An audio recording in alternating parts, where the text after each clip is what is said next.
का आप प्रश्न। आपने बोला था ना कि सिद्ध भगवान हैं, उनमें शुद्ध पर्याय हैं, ये तो मेरे को मालूम है, ये तो सब बोलते कि भाई शुद्ध प्रतिशमय आ रही हैं। पर उनने आपने बोला कि शुद्ध अशुद्ध भी पर्याय हैं, अशुद्ध का वो बात नहीं समझ में आ रही, बैठ ही नहीं। हम्म। अब वो मैंने किस संदर्भ में बोला, पहले तो वो पूरा हम्म। संदर्भ आपको समझना पड़ेगा, तब आपको ये बात समझ में आएगी। और ये हम्म। क्वेश्चन नॉर्मल क्वेश्चन नहीं है, ये सबको समझने वाला क्वेश्चन है। ठीक है ना। ये सुनने में जितना आसान है ना, समझने में उतना आसान नहीं है। और इसमें क्या छल है वो भी मैं आपको बतलाने की कोशिश करूंगा। ठीक है ना। आप जैसे छदमस्तु, मेरे पास भी कोई विशेष ज्ञान तो नहीं है। लेकिन प्रश्न यह है कि मोक्ष मार्ग प्रकाशन जी के एक प्रसंग में, निश्चयाभासी के स्वरूप के प्रसंग में, पंडित टोडरमल जी कहते हैं कि द्रव्य तो, आत्मा तो, जीव तो शुद्धाशुद्ध पर्यायों का पिंड है, तो किस अपेक्षा से उसको शुद्ध कहता है। ये वहां पे एक लाइन आती है। अब ये जो लाइन है ना, लाइन वैसे तो बिल्कुल सरल और साधारण सी है, लेकिन अपने आप में एक बड़ा बवाल लेकर बैठी है। क्या कहा? कैसा बवाल है इस लाइन के अंदर, मैं बतलाता हूँ आपको, सुनो। सबसे पहले, द्रव्य गुणों का पिंड है या पर्यायों का पिंड है? पहला प्रश्न तो ये होना चाहिए कि हमने तो ये सुना कि गुणों के समूह को द्रव्य कहते हैं, हम तो आज तक यही सुनते आए थे। और पंडित डोडामल जी कहते हैं कि वो पर्यायों का पिंड है, वो भी शुद्ध अशुद्ध पर्यायों का पिंड। ये ऐसा भी नहीं कि शुद्ध पर्यायों का पिंड कह दे, ऐसा भी नहीं कि मात्रा शुद्ध पर्यायों का पिंड कह दे, और ऐसा भी नहीं कि कदाचित अशुद्ध का कदाचित शुद्ध का कह दे। वे तो कहते हैं शुद्धाशुद्ध पर्यायों का एक पिंड है, वो तो ऐसा कहते हैं। तो हम द्रव्य को पर्यायों का पिंड माने या गुणों का पिंड माने, एक बात। दूसरी बात, यदि हम द्रव्य को पर्यायों का पिंड मानते हैं, तो इस अपेक्षा से तो द्रव्य को क्षणिक हो जाना चाहिए, क्योंकि पर्याय का स्वभाव तो क्षणिक है।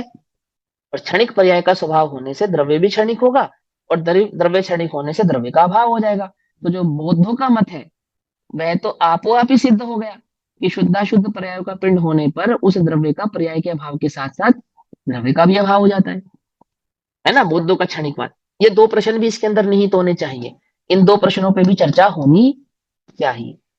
तो यहाँ ये कहते हैं, गुरुदेव के प्रवचन का इसमें रेफरेंस लेना, प्लस इसमें और जो बात समझनी चाहिए वो दो बातें मैं आपको यहाँ पे पॉइंट टू पॉइंट समझाता हूँ।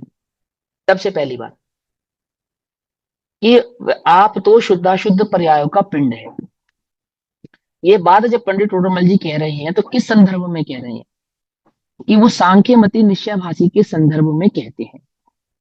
उस सांख्य मति निश्चयभाषी को ऐसा भ्रम हो गया है कि मैं तो मात्र शुद्ध ही था, शुद्ध ही हूँ, और शुद्ध ही रहूंगा। मैं कभी ना अशुद्ध था, ना मैं अशुद्ध हूँ, और भविष्य में तो अशुद्धता की कोई बात ही नहीं है। समझे बेटा, समझ। और मैं वर्तमान में अपने को पर्याय अपेक्षा से भी सिद्ध समान मानता हूँ। ना तो उसे द्रव्य स्वभाव की खबर है, ना तो उसे गुण स्वभाव की खबर है, और ना ही उसे पर्याय स्वभाव की खबर है। ऐसे द्रव्य गुण पर्याय आत्मक वस्तु के समस्त स्वभाव की खबर के बिना ऐसा भर उसने सुन लिया है कि मैं तो शुद्ध हूँ, मैं तो सिद्ध हूँ, मैं तो एक हूँ, मैं तो अखंड हूँ, और बस इसी का चिंतन करता रहता है। और मानता है कि पांच इंद्रिय की विषयों की आसक्ति में, भोगों में परिणमन करता हुआ अपने को सुखी हूं, सुखी हूं, सुखी हूं, ऐसी कल्पना करता है। ना तो वास्तविक सुख को जानता, ना वास्तविक सुख का भोग किया, ना वास्तविक सुख इंद्रिय आनंद का वेदन किया। और क्या कहता है? मैं तो सुखी हूं, मैं तो सिद्ध हूं, मैं तो सिद्ध हूं। ना तो उपयोग को बाहर से हटाने का प्रयास कर रहा है, और ना अंतरंग में शुद्धोपयोग को प्रकट करने का कोई प्रयास है। मैं तो सिद्ध हूं, मैं तो शुद्ध हूं, मैं तो भगवान हूं, मैं तो एक हूं, मैं तो अखंड हूं, मैं तो निरंजन हूं। तो पंडित टोडरमल जी कहते हैं, पहले मुझे एक बात तो बता मेरे भाई, कि भूतकाल में जितनी भी अशुद्ध पर्याय हुई, एक इंद्रिय अवस्था हुई, दो इंद्रिय भाव अवस्था हुई, चार गति अवस्था हुई, अन्य अन्य दुखों की जो अवस्था हुई, राग द्वेष आदि के परिणाम हुए, वो किसके थे? वो किसके हुए? और अभी वर्तमान में जो तेरी मनुष्य आदि अवस्थाएं हैं, या वर्तमान में जो भी तेरी अवस्थाएं हैं, जैसे तुझे केवल ज्ञान तो प्रकट नहीं है, अतीन्द्रिय आनंद तो तुझे प्रकट नहीं है, ज्ञान तो तेरा ही गुण है ना, ज्ञान तो तेरा ही गुण है ना। और उस ज्ञान की निर्मल पर्याय तो केवल ज्ञान स्वरूप होनी चाहिए। सुख तो तेरा ही गुण है ना, वह तो अनंत सुख भाव रूप होना चाहिए। वो कहाँ है? वो भाव अभी वर्तमान में कहाँ है? तो उसको समझाते हैं कि देख भाई, ऐसा नहीं, आप तो शुद्धाशुद्ध पर्यायों का पिंड है, अर्थात अगर धारा प्रवाह से, क्रम प्रवाह से इस द्रव्य को देखा जाए, अनादि निधन, अनादि से अनंत काल तक ये द्रव्य रहने वाला है, रहने वाला था और हमेशा ही रहेगा, तो ये हम सिद्धि किसके आधार से करेंगे? कि उन अशुद्ध पर्यायों को भी काउंट करेंगे जो भूतकाल में हो चुकी हैं, और कदाचित उन शुद्ध पर्यायों को भी काउंट करेंगे जो भविष्य में कदाचित होंगी, और तेरी वर्तमान पर्याय को भी काउंट करेंगे जो तेरी अभी वर्तमान की अवस्थाएं हैं। तो इन सारी अवस्थाओं को काउंट करेंगे तब तू एक द्रव्य कहलाएगा, या इन सब के बिना तू एक द्रव्य कहलाएगा? बता, वो एक द्रव्य कौन कहलाएगा?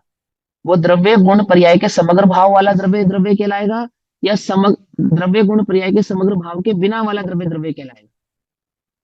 कि द्रव्य तो द्रव्य गुण पर्याय के समग्र भाव वाले द्रव्य कहलाएगा ना। तू अपने को अनादि से था, इसकी सिद्धि बिना पर्याय के कैसे करेगा? और मैं अनंत काल तक रहूंगा, इसकी सिद्धि तू अनंत पर्याय की अपेक्षा के बिना कैसे करेगा? करेगा नहीं करेगा? बोलो, करेगा या नहीं करेगा? तो इससे ये समझ कि आप तो शुद्धाशुद्ध पर्यायों का पिंड है, एक बात। अर्थात भूतकाल से लेकर वर्तमान काल प्लस भविष्य काल तक होने वाले जो अनंत अनंत पर्याय हैं, वे उस एक द्रव्य की ही है, जो तू द्रव्य आप है, जिसका तूने निश्चय किया कि अनंत जीव द्रव्य पदार्थों में, द्रव्यों में मैं एक जीव द्रव्य हूं जो अन्य सभी जीव द्रव्यों से भिन्न है। ना कि मैं अद्वैत ब्रह्मवादी की तरह ब्रह्मा का अंश हूं, ना तो कोई मेरा अंश है, ना तो सिद्धों का मैं अंश हूं, ना सिद्ध मेरे अंश है। वे एक भिन्न द्रव्य है, मैं एक भिन्न द्रव्य हूं। तो मैं जो एक भिन्न द्रव्य हूं, जो मेरी सत्ता है, मेरी अपनी निजी सत्ता है, वो कैसी है? कि वह द्रव्य गुण पर्याय भाव वाली है, या बिना द्रव्य गुण पर्याय भाव वाली है? कि द्रव्य गुण पर्याय भाव वाली है। और वे पर्यायों की सत्ताओं से, यानी पर्यायों के अनादि अनंत पने से ही यह सिद्ध किया जा सकता है कि मैं एक पर्यायों का पिंड, पकड़ में ही पकड़ में, रूप समूह के जी। साथ वाला एक द्रव्य हूं। ये बात हो गई। अब आ जाते हैं नेक्स्ट क्वेश्चन, कि जिस मिथ्या दृष्टि को पंडित जी शुद्धाशुद्ध पर्यायों का पिंड कह रहे हैं, उस मिथ्या दृष्टि के पास शुद्ध पर्याय भी है? क्या कहा? जिस मिथ्या दृष्टि को पंडित जी शुद्धाशुद्ध पर्यायों का पिंड कह रहे हैं अभी, क्या उस मिथ्या दृष्टि के पास शुद्ध पर्याय भी है? तो उसको समझाते हैं कि दो नयों से है। दो नयों से है कि हाँ, दो नयों से है। बोले एक तो भावी नैगम नय की अपेक्षा से है, भविष्य में शुद्ध पर्याय प्रकट कर सकता है, कर सकता है नहीं कर सकता, है ना? और दूसरा, उसमें प्रकट करने की योग्यता है। योग्यता है या नहीं है? बोले हाँ, योग्यता भी है। तो बोले उस योग्यता से भी उसको अभी शुद्धाशुद्ध पर्याय का पिंड कहा जा सकता है। फिर तीसरा क्वेश्चन उठता है, ये नियम अभव्यों पे कैसे लागू होगा? क्योंकि अभव्य को तो भविष्य में भी क्या नहीं होगा? शुद्ध पर्याय प्रकट नहीं होगी। तो हम उस अभव्य जीव को शुद्धाशुद्ध पर्याय का पिंड कैसे कहेंगे? पकड़ में ही बात नहीं? पकड़ में ही। तो उनको कहते हैं कि पहला कारण तो यही कि उनको शुद्ध पर्याय प्रकट करने की योग्यता तो अभव्य को भी है, क्योंकि पारिणामिक भाव तो सभी जीवों का समान ही है, वो पर्यायापेक्षा से तीन भेद करे हैं। लेकिन दूसरा कारण और भी है। बोले क्या? बोले आत्मा में ऐसे अनंत गुण अभी भी विद्यमान हैं, जिनकी इस समय भी शुद्ध पर्याय ही हो रही है। कौन से हैं वो गुण? बोले वो अस्तित्व आदि गुण है। अगुरु लघुत्व है, अस्तित्व है, वस्तुत्व है। ऐसे ऐसे सामान्य गुण हैं जिनकी कोई विभाव पर्याय नहीं होती। जैसे अस्तित्व गुण की विभाव पर्याय नहीं होती, अगुरु लघुत्व गुण की विभाव पर्याय नहीं होती, पकड़ में? त्यागो उपादान आदि शक्तियों की विभाव पर्याय नहीं होती। तो उनकी तो स्वाभाविक शुद्ध पर्याय ही वर्तमान में उस जीव के साथ है, और इस अपेक्षा से वह अभव्य होने पर भी शुद्धाशुद्ध पर्यायों का पिंड है। तीनों बातें समझ में आ गई? तीनों आ बातें समझ में आ गई, गई? अब एक आ चौथी गई बात, दोनों। अब एक चौथी बात समझो। अच्छा, तो अभी मुझे वर्तमान में शुद्ध पर्याय है, इस भाव का छल ग्रहण करके कुछ जीवों ने एक नई मान्यता का प्रचार प्रसार किया कि इसी समय इस मिथ्या दृष्टि जीव के इसी समय शुद्ध पर्याय भी है और अशुद्ध पर्याय भी है। समझना बड़े ध्यान से, क्या छल ग्रहण किया? ये छल ग्रहण किया कि अभी वर्तमान में मेरे पास ज्ञान गुण की शुद्ध पर्याय भी है और ज्ञान गुण की अशुद्ध पर्याय भी है। ऐसा छल ग्रहण किया और यह सिद्ध किया कि मैं शुद्ध पर्याय का आश्रय ले लूंगा तो शुद्ध भाव को प्रकट हो जाऊंगा, और अशुद्ध पर्याय का आश्रय लेता हूं इसलिए अशुद्ध भाव को प्रकट होता हूं। तो ऐसे जीवों के छल का निराकरण करने के लिए ये बात उन्हें ध्यान से समझ में आनी चाहिए कि शुद्धाशुद्ध पर्यायों का पिंड कहने का तात्पर्य यह नहीं है कि वर्तमान में जीव के पास एक ही गुण की दो शुद्ध और एक अशुद्ध नाम की पर्याय प्रकट है, एक शुद्ध और एक अशुद्ध, ऐसा अर्थ नहीं है इसका। वहां तो समूह पिंड की अपेक्षा से ये बात कही है, अनंत गुणों की पर्यायों की अपेक्षा से ये बात कही है। अब थोड़ा सा विस्तार कर देता हूं। देखो, किसी ने कहा कि अभी मेरे पास ज्ञान गुण है, और ज्ञान गुण की इसी समय एक ही समय में एक शुद्ध पर्याय भी है और एक अशुद्ध पर्याय भी है। तो यह कहना मिथ्या है, छल है। ऐसा आगम वचन नहीं है, ऐसा गुरुदेव का वचन नहीं है, ऐसा मेन स्ट्रीम यानी कि आचार्यों की परंपरा से आते हुए ज्ञानियों का आज तक के मत में ऐसा किसी भी ज्ञानी का मत नहीं है। ना ही यह जैन सिद्धांत है। ये जैन सिद्धांत के बिल्कुल विरुद्ध और बिल्कुल विपरीत कथन है, जिसका प्रचार जैन सिद्धांत के नाम से किया जा रहा है, जिसका प्रसार हो रहा है, बकायदा हो रहा है। क्या कहा जा रहा है कि अभी वर्तमान में इस जीव के पास ज्ञान गुण की शुद्ध पर्याय भी है और अशुद्ध पर्याय भी है। हवाला किसका देते हैं? हवाला तो कोई है ही नहीं। क्या करते हैं? एक वितंडा नाम का तर्क होता है, माने बात को गोल गोल घुमाते हैं, गोल गोल घुमाते हैं, और लिखी हुई बात का अर्थ अपनी मर्जी से करते हैं। आचार्य जो अर्थ कर रहे हैं स्पष्ट ही शब्दों में, उस अर्थ को अर्थ में लेते ही नहीं। और एक सोगानी जी के बोल हैं कुछ, उन बोलों का भी सहारा लेते हैं जहां पे सोगानी जी ने भी इस प्रकार की बात नहीं कही है। तो वास्तविक बात क्या है? अब हम इसमें थोड़ा सा सवाल जवाब करेंगे, तो आप थोड़ा सवाल जवाब के साथ उत्तर दोगे तो आपको बात स्पष्ट होती चली जाएगी। सबसे पहला सवाल, एक द्रव्य की एक गुण की एक समय में कितनी पर्याय होती है? एक ही होती है। एक ही पर्याय होती है, चाहे शुद्ध रूप होती है चाहे वो अशुद्ध रूप होती है। पकड़ में ही बात नहीं पकड़ आई बस आज। तो पहला पहला मतभेद तो यह है, जिन आगम का ऐसा कोई भी भाव नहीं है कि एक ही समय में एक ही द्रव्य के पास दो पर्याय हैं। कोई ये कहे कि नहीं दो पर्याय होती है। कैसे दो पर्याय होती है? एक विभाव व्यंजन पर्याय और एक अर्थ पर्याय। तो वहां उसको समझाते हैं कि व्यंजन पर्याय का यह स्वरूप नहीं है। क्या स्वरूप नहीं है? कि वो एक समय की एक गुण की पर्याय का भेद ही नहीं है। कौन? व्यंजन पर्याय। वहां तो एक ही समय में दो द्रव्यों की दो भिन्न भिन्न पर्यायों के भेद से उसको व्यंजन कहते हैं, ना कि एक ही गुण की एक ही समय पे होने वाली दो पर्यायों की भेद से। पकड़ में ही बात नहीं पकड़ में? जैसे दूध और शक्कर, तो दूध को मीठा कहना यह व्यंजन पर्याय हो गई, तो उसमें एक दूध की पर्याय है और एक शक्कर की पर्याय है। ऐसे ही एक आत्मा और एक शरीर, इन दोनों की पर्याय का नाम मनुष्य गति है। पकड़ में ही बात नहीं पकड़ में? शरीर पुद्गल और आत्मा जीव। तो जीव और पुद्गल ऐसे दो द्रव्यों की मिलने से जो एक पर्याय बनी, उसका नाम है व्यंजन पर्याय, जिसको स्वापरापेक्ष पर्याय भी कहते हैं। पकड़ में ही बात? अब इसको साइड में कर दो, अब आ जाओ पर्याय की तरफ। एक द्रव्य की एक गुण की एक ही समय में एक ही पर्याय होती है, और एक द्रव्य की एक गुण की एक ही समय में होने वाली उस एक पर्याय को कहते हैं अर्थ पर्याय। क्या कहते हैं उसको? अर्थ पर्याय। वो अर्थ पर्याय स्वभाव और विभाव के भेद से दो प्रकार की होती है। एक ही समय पे या तो स्वभाव रूप होती है या तो विभाव रूप होती है। ऐसा नहीं होता कि स्वभाव रूप भी होती है और विभाव रूप भी होती है, ऐसा नहीं होता। कैसा होता है? स्वभाव रूप होती है तो स्वभाव रूप होती है, विभाव रूप होती है तो विभाव रूप होती है। और वहां पंचाशी काय आदि ग्रंथों में आचार्य अमृतचंद्र देव, आचार्य कुंकुंद देव उसका निराकरण करते हुए जो ऐसा मानते हैं उल्टा सीधा स्पष्ट ही समझाते हैं कि विभाव पर्याय छह प्रकार की होती है। अर्थ विभाव पर्याय, अर्थ पर्याय छह प्रकार की होती है विभाव भाव से। कौन कौन सी? मिथ्यात्व, कषाय, मोह, राग, द्वेष, पुण्य और पाप। ये छह प्रकार की होती है ना? मिथ्यात्व, राग, द्वेष, कषाय, पुण्य, पाप, ये छह प्रकार की वहां पे विभाव पर्याय होती हैं। ठीक, अब आगे चलते हैं। तो भैया वो शुद्धाशुद्ध कहने का तात्पर्य, कारण शुद्ध पर्याय कहने का तात्पर्य क्या हुआ? कि वहां आत्मा में कारण शुद्ध पर्याय है या नहीं? वो भी तो एक पर्याय है, उसी को तो हम शुद्ध पर्याय कहते हैं। उसी ही समय आत्मा में कारण शुद्ध पर्याय है और एक विभाव पर्याय है।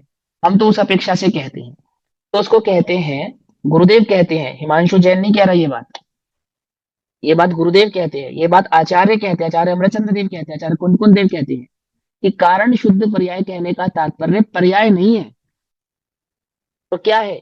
बोले शुद्ध पर्यायों का कारण है। क्या कहा? शुद्ध पर्यायों का कारण है, वो द्रव्य दृष्टि का कथन है। क्या कहते हैं, देखो सुनो। अभी वर्तमान में तुझे सुखी होना है? बोले हाँ होना है। तो सुखी होने का कारण अभी तेरे पास वर्तमान में उपस्थित है या नहीं है? बोल कि हाँ मेरे पास वर्तमान में उपस्थित है। कौन है वो? कि वो मेरा द्रव्य स्वभाव। तो शुद्ध पर्यायों को प्रकट करने का जो कारण है उसे कहते हैं कारण शुद्ध पर्याय, अर्थात ध्रुव स्वभाव। पकड़ में आती है बात, नहीं पकड़ में आती है? जी, इतनी बात समझ आती एकदम है? बढ़िया स्पष्ट। ये हर समय हमारे पास उपलब्ध है या नहीं है? ये कारण शुद्ध भाव हमारे पास हर समय उपलब्ध है या नहीं है? ये हमेशा उपलब्ध है। जब मैं निगोद में था तब भी था मेरे पास, आज मैं मनुष्य गति में अब भी है मेरे पास, और अनादि अनंत काल तक रहने वाला है मेरे पास मेरा स्वभाव। वो तो कभी अशुद्ध नहीं हुआ। वो अशुद्ध स्वभाव द्रव्य दृष्टि से, ना कि पर्याय दृष्टि से, ध्यान से समझना। वो शुद्ध स्वभाव द्रव्य दृष्टि से सदैव मेरे पास विद्यमान है, जिसका आश्रय लेने पर मैं अभी वर्तमान में अपने पर्यायों में शुद्धपना प्रकट कर सकता हूं। इतनी बात समझ में आ गई? अब एक अंतिम बात, एक अंतिम बात। कौन सी पर्याय का आश्रय लेने पर जीव शुद्ध हो सकता है, शुद्ध पर्याय या अशुद्ध पर्याय? कोई सी भी नहीं, द्रव्य का आश्रय लेने से। हाँ, जो ये कहते हैं कि शुद्ध पर्यायों का आश्रय लेने से जीव शुद्ध भाव को प्रकट करता है, वे बड़ा ही छल ग्रहण करते हैं, और हमसे उनके अभागे की महिमा कही नहीं जाती। क्यों नहीं कही जाती? क्योंकि पर्यायों का आश्रय लेने से जीव कभी शुद्ध भाव को प्रकट होता नहीं। आचार्यों का स्पष्ट मंतव्य, पर्याय शुद्ध ही क्यों ना हो तो भी वे आश्रय करने योग्य नहीं होती। यह केवल ज्ञान सिद्ध पर्याय आदि जो परम शुद्ध पर्यायों को ही अपना नहीं माना, तो वहां सहज ज्ञान, सहज दर्शन, सहज सुख और सहज विवेक को आप पर्याय भाव से जो ग्रहण करते हो, तो वहां पर्याय बुद्धि की अपेक्षा से ये बात कही ही नहीं है। ऐसा है ही नहीं उसका अर्थ कि वहां ज्ञान की सहजता सहज ज्ञान की एक पर्याय की अपेक्षा से है। वहां तो ये कहते हैं कि अभी मेरे पास जो ज्ञान गुण है, उस ज्ञान गुण की विभाव पर्याय हो रही, मिथ्या ज्ञान रूप पर्याय हो रही है। ऐसा होने पर भी जो ज्ञान गुण है वो ध्रुव पने से तो सदैव शुद्ध ही है ना, है ना? तो बोले वो जो गुण है वो किसके आश्रय से रहता है? वो ध्रुव के आश्रय से रहता है। हाँ, द्रव्य के तो आश्रय से गुण। तू अपने उस द्रव्य स्वभाव का आश्रय ले, स्वभाव का आश्रय ले, तो अभी वर्तमान में तेरा ज्ञान क्या हो जाएगा? क्या हो जाएगा? शुद्ध हो शुद्ध। जाएगा। सिर्फ ज्ञान, सिर्फ ज्ञान शुद्ध होगा बस?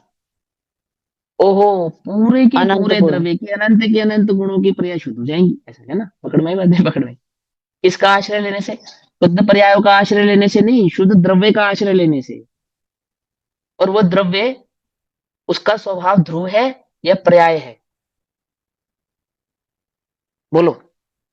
ध्रुव, ध्रुव। ध्रुव है। अब मेरे अंदर सहज सुख है, सहज ज्ञान है, मेरे अंदर सहज दर्शन है। अरे सहज का मतलब उपस्थित, जिसको जिस अकारण, अपौरुष, क्या कहते हैं उसको? सहज को क्या कहते हैं? अपौरुष। अपौरुष माने अर्थात जिसे पुरुषार्थ पूर्वक नहीं बनाया गया हो, अर्थात जिसे किसी के द्वारा बनाया नहीं गया हो। कैसा है? वो स्वयं से ही विद्यमान है, सहजता से ही विद्यमान है, स्वभाव से ही ऐसा है। तो उस स्वभाव का आश्रय लेने की बात है वहां। वहां शुद्ध शुद्ध पर्यायों का पिंड कहकर ये बिल्कुल भी मतलब नहीं है कि अभी वर्तमान में शुद्ध पर्याय भी है और अशुद्ध पर्याय भी है, और मैं शुद्ध पर्याय का आश्रय लूंगा और शुद्ध भाव प्रकट कर लूंगा। ऐसा छल जिनागम का नहीं है, ना ऐसा मत है। भाई बस समझे? और ऐसा मानने पर पूरे का पूरी जो युति है ना, पूरी युति वो पूरी भ्रष्ट हो जाएगी। अब इसके और भी भेद हैं, सुख लक्षण कहते हैं, आदि आदि, ऐसे बहुत सारे बात कहते हैं। उसका मैं उसमें अभी जाना नहीं चाहता। लेकिन शुद्धाशुद्ध पर्यायों का पिंड है कहने का तात्पर्य क्या है, ये बात आपको भली प्रकार से समझ में आनी चाहिए। इतना कहना है, ठीक? चलो।